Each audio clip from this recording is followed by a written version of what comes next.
The end of बिपोलैरिटी, दो ध्रुवता का अंत, जिसके हम कुछ इम्पोर्टेंट पॉइंट्स के बारे में हम रिकॉल करेंगे। First one, the socialist revolution in Russia in 1917 1917 gave birth to USSR with inspiration of socialism based on following principles। उसके कुछ सिद्धांत थे। To ensure a minimum standard of living for all its citizens, the government subsidized basic necessities, productive assets were owned and controlled by the state, यानी जो भी चीजें होंगी उनको जीने के लिए अच्छी साधन हो और सब्सिडी सबको उनकी जरूरत, सरकार जो उनकी जरूरत की सभी प्रबंध करेंगे। और productive assets were owned by controlled by the state, यानी जो वहां पर कोई भी चीज होगी वहां पर किसका कंट्रोल होगा, अधिकार होगा, वो राज्य का। Second one, Russia was the only republic among 15 republics who dominates everything, and people from other regions felt neglected and often suppressed। जो रसिया था वो 15 अलग अलग कंट्रीज में डिवाइड हो गया था, जिसके बाद उसमें जो सारा उसका हक जो था वो रसिया का था वहां पर करने का। Soviet Union lagged behind the West in technology, infrastructure and could not fulfil political aspiration of people. Third point इसके अंदर जो है कुछ सब पॉइंट्स है। The Soviet system however become very bureaucratic bureaucratic and authoritarian, making life very difficult for its citizens.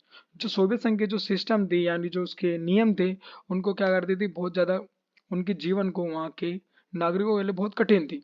Lack of democracy, लोकतंत्र की थोड़ी कमी। द एब्सेंस ऑफ फ्रीडम, यानी लोगों को आज़ादी आज़ादी नहीं थी। Speech stifled people who often express their dissents to in jokes and cartoon, वहाँ के लोगों को बोलने की आज़ादी भी नहीं थी। लोग अपने बातों को इस तरह से जोक्स एंड कार्टून्स में दिखाया करते थे। Modes of the institution of the Soviet state needed reform.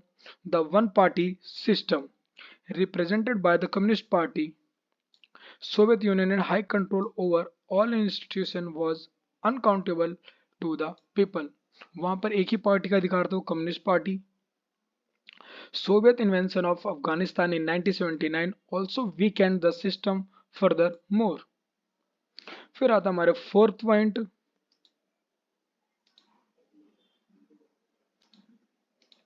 Mikhail Gorbachev, general secretary of communist party of Soviet in 1985, initiated the policies of economic and political reform to democratize the system, which were opposed by leaders within communist party and contradictory view of people.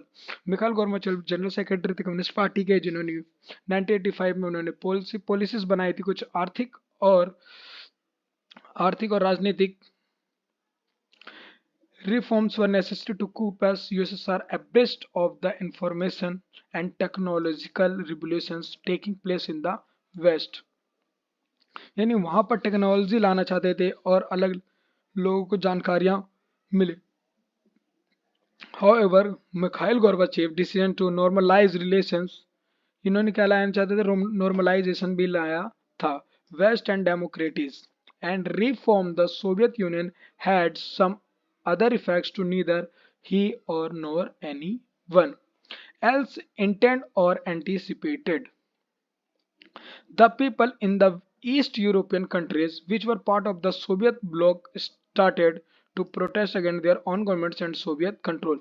जो उसके east में European countries थी उन्होंने इस USSR यानी Soviet के चीजों को ब्लॉक करना यानी रोकना, उसके अगेंस्ट में खड़े होना शुरू कर दिया था उसकी सरकार के। The people of Republic had been fed up with old-style rule of Soviet bloc, and December 1991, under the leadership of Boris Yeltsin, an elected leader, Russia, Ukraine and Baltics declared themselves independent। जो हमारी Republic country थी जिसमें दिसंबर 1991 में under the leadership of Boris Yeltsin को एक leader चुना गया था, जिसके अंदर रसिया, यूक्रेन एंड बाल्टिक्स अपने आप को उन्होंने आजाद यानी स्वयं अधिकारी यानी इंडिपेंडेंट बताया था, यानी कि किसी भी दल में शामिल नहीं थे।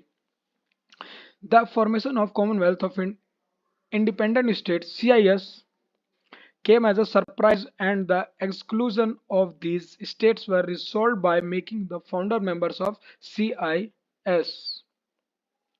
CIS की फुल फॉर्म अगर पूछ ले तो आप लोगों से तब बोलना Commonwealth of independent states. Russia was accepted as successor state of Soviet Union by inheriting a Soviet seat in UN Security Council, who accepted all international treaties, जिन्होंने सभी यानी अंतरराष्ट्रीय संगठनों तथा कमिटमेंट्स जो उसके द्वारा बोले गए थे बातें Soviet Union and carried out some nuclear disarmaments measures with US, यानी सोवियत संघ ने कई सारी संधि संगठन पर उसने अपनी बात कमिटमेंट करी और सोवियत संघ के साथ और यूनाइटेड स्टेट के साथ उसने उस संधि पर एक्सेप्टेंस भी दिखाई। Now Soviet Union had been disintegrated on the grounds to maintain nuclear and military arsenals, awareness of people of their backwardness than Western capitalism, as well as alienation of ordinary people who were exempted from any kind of privileges। The rise of nationalism, राष्ट्रवाद के जागते ही, and the desire of sovereignty with republics like Russia, the Baltic republics, Estonia, Latvia, Lithuania, Ukraine, Georgia, and others proved to be the most immediate cause for disintegration of USSR। यानी जो कई सारे देश थे इन सब राष्ट्रवाद की वजह से अपने आप में जैसे कई देशों को अलग यानी डिसइंटीग्रेशन होना शुरू हो गया था। तो हमने जैसे जैसे नाम सुना Estonia,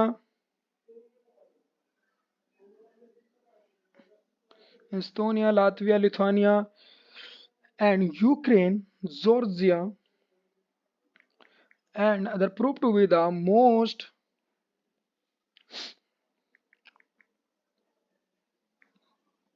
जिसके विघटन के टुकड़े टुकड़े हो गए थे। Disintegration of USSR resulted in the end of cold war confrontations, यानी जब यूएसएसआर के विघटन के बाद हमें पता चल गया यानी शीत युद्ध का अंत हुआ था, तत्पश्चात disintegration of USSR created dominant capitalist system emerged many new states and advantage of taken by Central Asian countries of their geographical locations by maintaining relations with Russia, the West, the US, China and others। यानी जब USSR के विघटन के बाद जो हमें दिखाई पड़ता है जो सामने आता है शीत युद्ध के अंत के पश्चात रसिया का यानी यूएसएसआर का विघटन हो चुका था, जिसमें कई सारे देश इस्तोनिया, लातविया, लिथुआनिया यानी 15 कंट्रीज के क्या होते हैं डिसइंटीग्रेशन हो गए थे। The process of the transition from any authoritarian socialist system at a democratic capitalist system in Russia, Central Asia and East Europe was influenced by World Bank, IMF came to be known as a shock therapy। Shock therapy जिसके अंदर से कई चीजों को जिसमें USSR के विघटन के बाद वहां पे शॉक थेरेपी अपनाई गई, जिसमें शॉक थेरेपी में उनके प्रॉपर्टी को संपत्ति को प्राइवेटाइजेशन मिल गया था, private firms emergence, complete switch over to free and trade foreign direct investment. तो हम बात करते हैं foreign shock therapy. Shock therapy कब आई थी? यूएसएसआर के विघटन के तत्पश्चात। Privatisation of property, private firms of emergence, complete switch over to free trade and foreign direct investment, financial opening up, currency convertibility यानी जो वहां की करेंसी तो उसमें भी उछाल देखने को मिला, breakup of existing trade alliance among the countries of Soviet bloc to maintain relation directly with the West. यानी अब शॉक थेरेपी के परिणाम क्या थे हमने पढ़ा। जब शॉक थेरेपी आया था तो क्या हुआ था? शॉक थेरेपी आया था privatisation of the property and the private emergence and financial opening up, currency compatibility। अब हम करते हैं शॉक थेरेपी के नतीजे। शॉक थेरेपी के नतीजे क्या थे हमारे सामने। The largest garage sale in history, दुनिया की सबसे बड़ी गराज सेल हुई थी कहाँ इन हिस्ट्री, वो कहाँ थी, shock therapy in USSR. Decline value of Russian currency, यानी उसकी वैल्यू की कोई वैल्यू नहीं रहेगी थी रूबल की, due to influence and food was important, क्योंकि हर चीज बाहर से मंगाई जा रही थी। Destroyed old social welfare system, उनके यहाँ का जो भी बाकी सिस्टम थे उन सबको भी तहस नहस कर दिया गया। Migration of educated and intellectual manpower and disparities due to privatization between rich and poor in the regions of Russia। Migration यानी लोग पढ़े लिखे लोगों को और इंटेलेक्चुअल मैन पावर उन लोगों को भी आवाजाही शुरू हो गई थी शॉक थेरेपी के कारण। The constitution of newly democratic institution was drafted in a hurry where strong executives appointed themselves as a president due to weak parliament and lack of independent judiciary in Russia, Turkmenistan and Uzbekistan.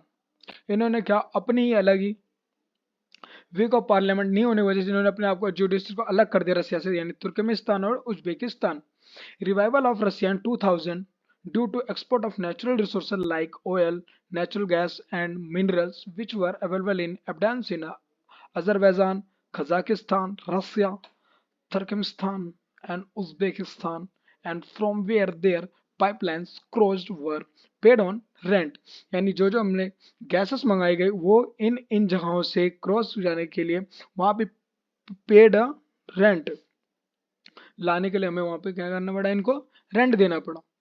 Most of the former Soviet republics had civil wars and insurgents as in Russia. Two republics, Chechnya and Dagestan, had violent secession movements in Central Asia. Civil war took place in Azerbaijan and Georgia. Czechoslovakia was also split into two. Czechoslovakia के दो हिस्से हो चुके थे। Even countries and provinces like Ukraine, Kyrgyzstan and Georgia are fighting over river water leading to instability and making life difficult to ordinary people। इन देशों ने Ukraine, Kazakhstan और Georgia ने इन्होंने फाइट करने शुरू कर दी नदियों को लेकर, नदियों के पानी के लिए। The Central Asian Republic were rich in hydrocarbon resources for economic benefit as oil companies and outside powers had a competition to exploit these natural resources.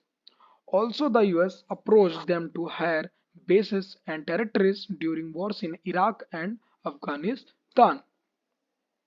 जो हाइड्रोकार्बन उनके यहाँ के प्राकृतिक संसाधन थे, जैसे हाइड्रोकार्बन रिसोर्सेज थे, संसाधन, इकोनॉमिक बेनिफिट्स यानी आर्थिक सहायता के लिए उन्होंने ऑयल कंपनीज को outside powers had a competition to exploit, उनको बर्बाद करने नेचुरल रिसोर्सेज को। Also the US approach them to hire bases to territories during wars in Iraq, Afghanistan.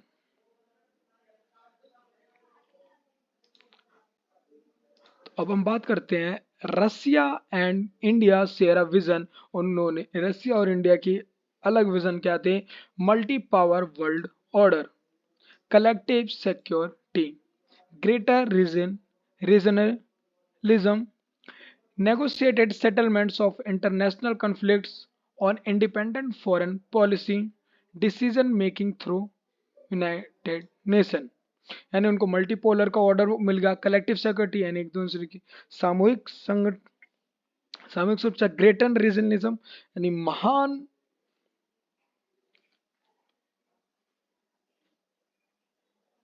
धर्मनिरपेक्षता, नेगोशिएटेड यानी किसी बात को लेकर, इंटरनेशनल कन्फ्लिक्ट्स यानी अंतरराष्ट्रीय मुद्दों पर बातचीत, ऑन इंडिपेंडेंट फॉरेन पॉलिसी यानी हर देश की अपनी अपनी इंडियन फॉरेन भारतीय independent foreign policy, decision making through United nation से द्वारा जो भी डिसीजन लिया जाएगा उसको माना जाएगा। India is benefited from Russia on issues of Kashmir, जो रशिया ने भारत को कश्मीर के मुद्दे पर भी एनर्जी सप्लाईज यानी एनर्जी के लिए भी, यानी अगर कोई भी चीज की जरूरत पड़ती थी रशिया हमेशा आगे खड़ा हुआ। शेयरिंग इंफॉर्मेशन, इंटरनेशनल टेररिज्म यानी कोई भी अगर अंतरराष्ट्रीय दंगे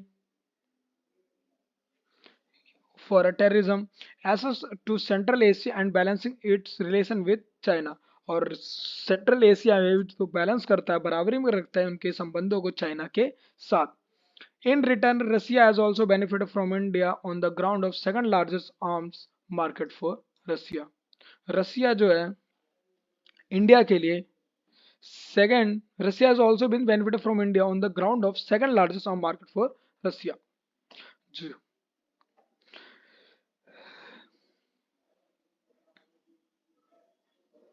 क्योंकि भारत जो है अपने सभी हथियार किससे खरीदता, वो रसिया से ही खरीदता है।